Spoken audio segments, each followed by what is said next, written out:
Tu veux que je réalise encore plus de contenu, encore plus d'astuces pour gagner encore davantage de revenus sur Internet? Alors partage cette vidéo, clique sur j'aime, abonne-toi tout en cliquant sur la cloche pour rester informé de toutes les nouvelles astuces que je dévoile. Et enfin, dis-moi en commentaire quelle vidéo tu souhaites que je réalise pour toi. À tout de suite. Hello, dans cette vidéo, je vais vous montrer comment faire pour configurer votre nom de domaine, pour configurer votre DNS. Et pour rappel, un nom de domaine, en clair, c'est le nom de votre site. C'est votre site.fr ou votre site.com, ou l'exemple qu'on avait pris, c'était outildinformatique.fr. Ce module de formation, il va se dérouler en 2 temps. Dans un premier temps, je vais déjà vous expliquer pourquoi c'est important de configurer son nom de domaine, ou plutôt pourquoi c'est impératif de configurer son nom de domaine. Et ensuite, je vous montrerai comment faire étape par étape. Vous aurez juste à suivre ce que je fais sur mon écran. Alors, tout d'abord, la configuration d'un nom de domaine, ou plutôt dans la configuration d'un nom de domaine, il y a un aspect qui est extrêmement important, c'est la signature DKIM. Alors, je ne sais pas si vous avez déjà entendu cette expression-là. Je ne vais pas rentrer dans le détail technique de ce que c'est exactement, je vais vous expliquer les choses grossièrement. En clair, une signature DKIM, ou plutôt quand vous envoyez un mail, on a vu que les organismes tels que Google, Hotmail, etc. vont bloquer votre mail dans un SAS avant de le transmettre au destinataire. Ce SAS, en fait, c'est un filtre anti-spam où ils vont calculer un spam score sur votre mail. Ok ? Maintenant, il faut savoir aussi que lorsque votre mail est bloqué dans ce SAS, dans ce filtre anti-spam, ils vont consulter le code de votre mail, le code HTML de votre mail. Et ils vont vérifier s'il y a une signature, si votre mail est signé en DKIM. En clair, c'est comme si vous prenez un aéroport et un avion. L'avion décolle et avant d'atterrir dans un aéroport, forcément, il va y avoir l'aéroport qui va demander en fait à l'avion son identité pour voir s'il accepte ou non qu'il atterrisse sur l'aéroport. Là, c'est le même système. Les compagnies telles que Google, Hotmail, etc. demandent à l'email quelle est son identité, s'il est signé informatiquement parlant. Si l'email n'est pas signé, dans ce cas, il y a de très grandes chances que le mail parte directement en spam parce qu'il n'a pas été capable de s'identifier. Maintenant, si vous avez signé en DKIM, à ce moment-là, la compagnie Google, Hotmail, etc. donne le feu vert à votre mail d'atterrir, d'arriver directement dans la boîte prioritaire de votre prospect. D'où l'importance de configurer votre domaine parce qu'il y a l'aspect DKIM que je viens de donner et il y a aussi d'autres aspects. Ce qu'on va faire, je vais vous montrer en fait les outils à utiliser pour configurer votre nom de domaine.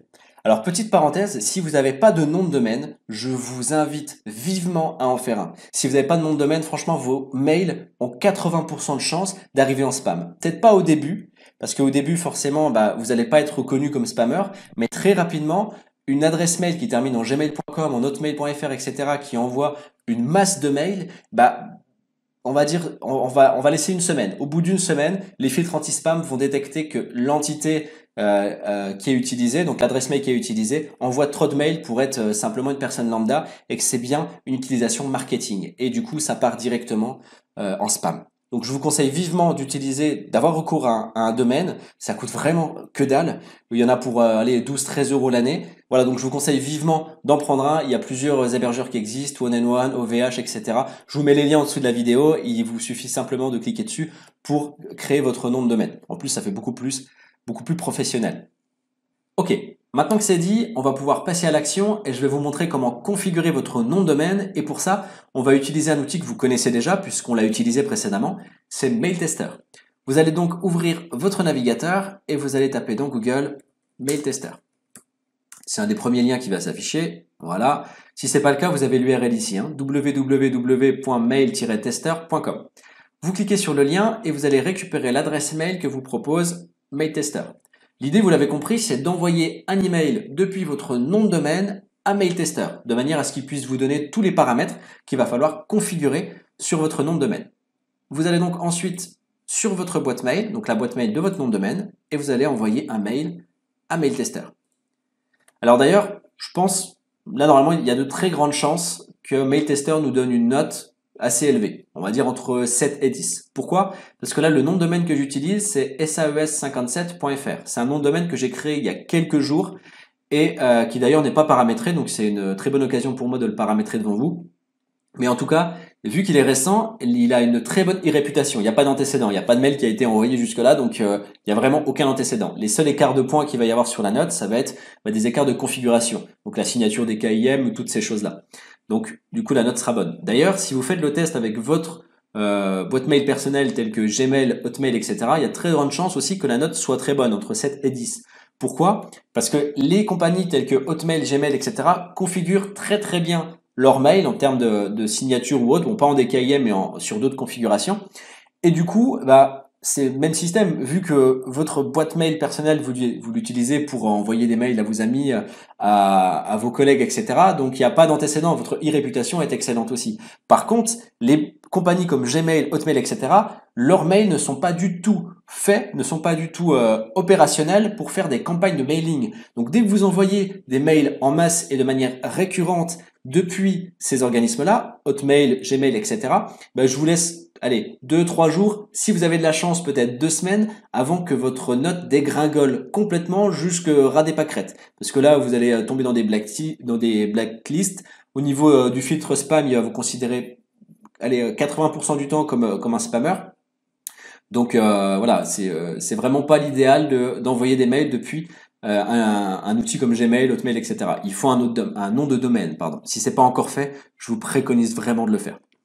Voilà, du coup, on a donc notre mail qu'on va envoyer à MailTester. Donc là, on est bon. Le mail, on s'en fout. On va mettre ceci est un mail de test pour configurer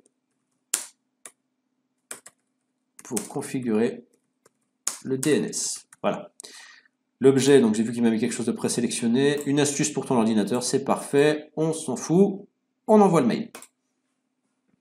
Voilà, donc le courrier a été envoyé avec succès. On revat sur MailTester et on vérifie votre score. Voilà, donc 9 sur 10. Donc là, excellente note. Donc on va voir toutes les configurations qu'il va falloir modifier. Alors, on a quoi ici, on a quasiment tout qui est ouvert. Donc le message, on est bon. Spam assassin vous aime. Forcément, il n'y a pas d'antécédent. On a une excellente e-réputation, donc il n'y a pas de problème avec le spam en soi. Vous n'êtes pas parfaitement authentifié. Donc c'est là-dedans que ça se passe. On perd un point sur ça. Donc on perd un point. Il nous dit donc votre message n'est pas signé avec DKIM. C'est ce que je vous disais. Donc là, il va falloir qu'on signe en DKIM notre email et on va récupérer un point. Tout le reste est ouvert. Attention, on a ici, vous n'avez pas d'enregistrement DMARC et là, il nous le met en orange. Alors ça veut dire que ça ne pose pas de problème dans l'immédiat. Par contre, il faut vraiment s'enregistrer en DMARC. Sinon, dans un futur proche ou lointain, ça va poser des problèmes et vous allez perdre des points et vous risquez d'arriver en spam. Donc là, il va falloir modifier. On a aussi le message qui pourrait être amélioré. Forcément, j'ai fait un message tout pourri. Donc là, il n'y a pas de sujet. Quand vous enverrez vos mails, vous n'aurez pas d'écart sur cet item-là. Donc, on va pouvoir commencer à enregistrer, donc à signer nos mails en DKIM. Pour ça, on va utiliser un outil qui s'appelle dkimcore.org. Vous allez arriver sur cette page, voilà, et il va falloir aller sur Tools, ici. En fait, cette page-là, cet outil-là, il va vous permettre de générer votre clé, votre signature DKIM, si vous préférez. Donc, ici, on a tout un tas de trucs. On va s'occuper que de domain name ici. Et on va taper notre domaine qui s'appelle donc saes57.fr. Donc, on a notre nom de domaine. Donc, vous mettez votre nom de domaine, votre site.fr, et vous cliquez sur Generate. Voilà. Là, il vous a généré tout un tas de trucs. OK. On n'aura pas besoin de tout ça. Nous, on va se focaliser uniquement sur cet aspect-là, ici. OK. Vous allez ouvrir un bloc-notes. Donc moi je vais prendre celui-là. Et vous allez copier en fait ce qu'il y a ici. Vous allez le copier dans votre bloc-notes. Ensuite, vous allez enlever toutes les guillemets qui sont aux extrémités des lignes, les guillemets et les parenthèses. Boum, boum. Et vous allez tout mettre à la ligne. Voilà. On met tout à la ligne. On est bon. Et là, il y a encore une guillemet. Ok, on est bon. on a notre ligne ici. Ici, alors V égale DKIM1 et on va rajouter K égale RSA, si je ne me trompe pas. DKIM1, oui c'est ça, K égale RSA, boum. Donc V égale DKIM1, K égale RSA, T égale S et P, ok, donc là c'est bon. Là, normalement, oui, c'est tout bon. On va le vérifier, mais normalement notre DKIM il est bon, donc vous notez bien ça comme il est inscrit ici. Et on va le vérifier tout de suite. Hop. Et ce qu'il y a au-dessus, là on le garde, hein. Vous ne le supprimez pas, on en aura besoin tout à l'heure. On prend toute la ligne. Il m'a pris toute la ligne ou pas? Ouais, on prend toute la ligne, on copie et on retourne sur notre outil. Donc ici, assurez-vous d'avoir bien copié cet élément-là et on va retourner dans Tools ici. Ensuite, tout en dessous là, donc check DKIM Core Key Record. Alors je suis désolé, mon anglais est tout pété, hein, mais en tout cas, en gros, ça veut dire que vous allez pouvoir vérifier l'authenticité de votre clé DKIM et on va vérifier si on a fait du bon boulot et que notre clé DKIM est bonne. On clique sur check. Boum, on est bon. Il nous met ici, this is a valid DKIM Key Record. Si jamais elle n'est pas valide, on va faire un truc, voilà, on enlève ça. Vous revérifiez, il vous met ça. Si vous avez fait une erreur, il vous met ce message d'erreur rouge. Nous, on est bon. On est en vert. La version, c'est DKIM, key type RSA, flag S et la clé publique. Donc là, on est bon. Maintenant, il s'agit ensuite d'intégrer cette clé DKIM sur votre nom de domaine. Pour ça, vous allez sur votre nom de domaine, donc votre hébergeur en fait, hein. Moi là, pour ce nom de domaine-là, j'utilise OVH, donc je vais utiliser sur OVH, mais généralement tous les hébergeurs, c'est le même système, hein, que ce soit One&One, OVH ou directement sur WordPress par exemple. Eh bien, ce sera le même système. Il faut rechercher soit zone DNS, soit enregistrement DNS. Je vais vous montrer. Donc là, moi, je suis déjà identifié. Je vais aller chercher sur OVH, il me semble que c'est zone DNS.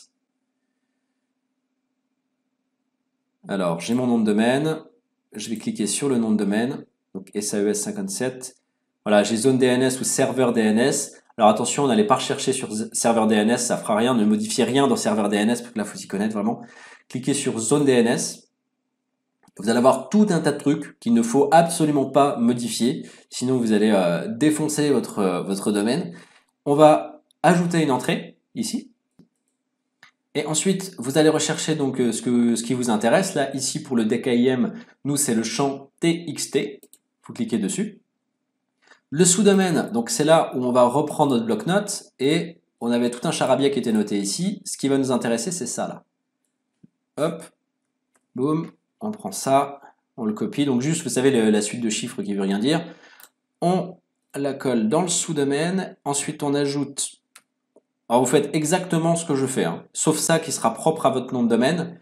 Pour le reste, vous tapez exactement la même chose. Donc point SAES57, donc là bien sûr vous mettez votre nom de domaine, pas, vous mettez juste votre nom de domaine sans le .fr ou le .com, vous mettez point underscore et vous tapez domaine key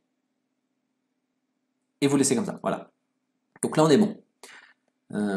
Point SAES57, ok, on est tout bon. Ça on le laisse par défaut, TTL, et la valeur, on va pouvoir inscrire nos informations. Donc nos informations c'est quoi? C'est notre clé. Ici, boum, on reprend la clé DKIM au complet. Donc notre clé valide et on va la coller dans la valeur. Du coup, on a bien nos informations ici. Boum, index. On a toute notre clé qui est là et on clique sur suivant. Donc vous allez ajouter l'entrée suivante dans votre zone DNS, texte, bidule machin, la cible elle est là, la modification sera immédiate dans la zone DNS, mais veuillez prendre en compte le temps de propagation, maximum 24 heures. Oui effectivement, quand vous allez enregistrer, en fait dès que vous faites une modification dans le DNS, vous faites une configuration quelconque, là il faut compter 24 heures, bon eux ils disent 24 heures maximum, mais généralement honnêtement par expérience entre 24 heures et 48 heures avant qu'il y ait réellement l'enregistrement qui soit effectif. Donc, ce qui veut dire, c'est que si vous faites la modification ici et que là, on refait un test sur MailTester, bah, il nous considérera toujours comme enfin, il indiquera toujours, si vous voulez, que la signature des KIM n'est pas faite. Voilà. Donc, il faut bien attendre, on va dire 48 heures avant de refaire le test pour s'assurer que tout est bien en ordre. Donc là, en tout cas, nous, on a fini notre signature en DKIM. Il va nous rester encore, on a dit, l'enregistrement DMARC. Alors, pour ça, c'est très simple. Il vous dit comment faire. Une politique DMARC permet à un expéditeur de signaler que ses messages sont protégés par SPF, etc., etc., etc. On va pas se entartiner des kilomètres. Alors, il nous dit qu'on n'a pas d'enregistrement DMARC et il nous demande d'ajouter une entrée TXT à votre domaine DMARC SAES57, enfin SAES57.fr avec la valeur suivante. Ok. Ok. Donc là, il va nous suffire de faire ceci. On va copier ce qu'il nous donne en fait comme info. Et on va de nouveau ajouter une entrée. On va cliquer sur texte. Le sous-domaine, bon, on va déjà cliquer la valeur, parce que c'est ce que j'ai, on va déjà renseigner la valeur, pardon, parce que c'est ce que j'ai copié. Donc la valeur elle est ici et le sous-domaine il nous l'a donné.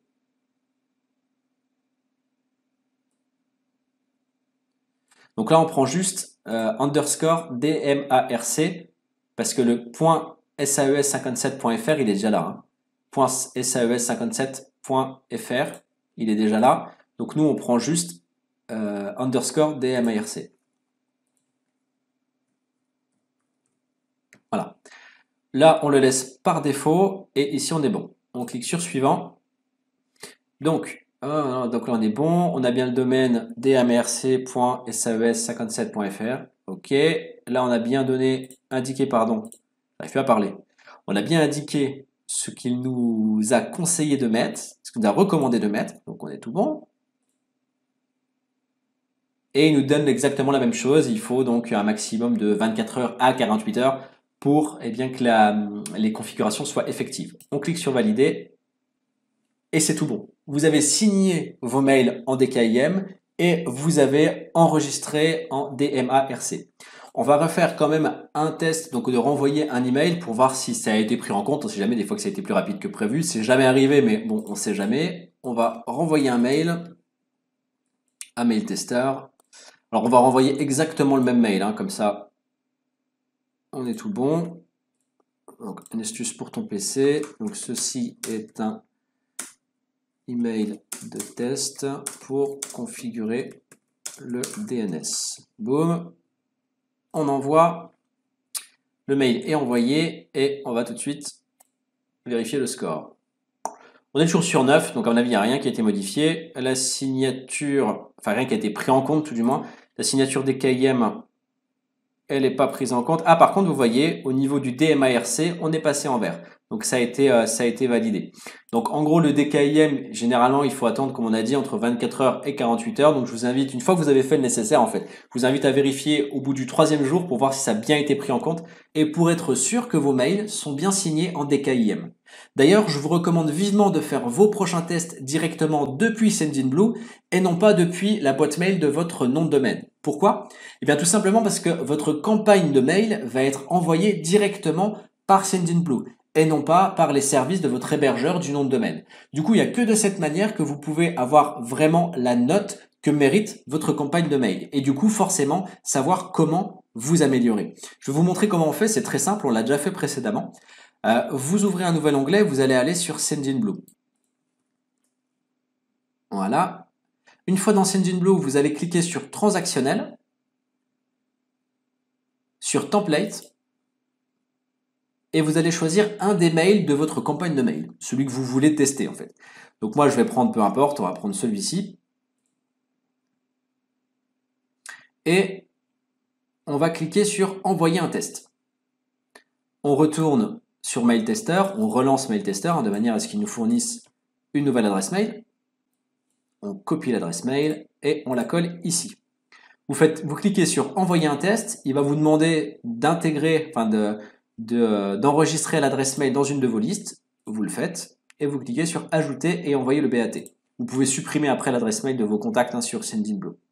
Vous cliquez sur OK et on va vérifier le score via MailTester. Voilà, donc là, avec ma campagne, j'ai une note de 9,7 et tous les voyants, quasiment tous les voyants sont au vert. Et il n'y a que de cette manière-là que vous allez pouvoir avoir la note réelle que mérite votre campagne de mail. Et du coup, comme je vous l'ai dit précédemment, il n'y a que de cette façon-là que vous allez pouvoir vous améliorer. Voilà, votre domaine est maintenant configuré et on se retrouve pour la suite de la formation.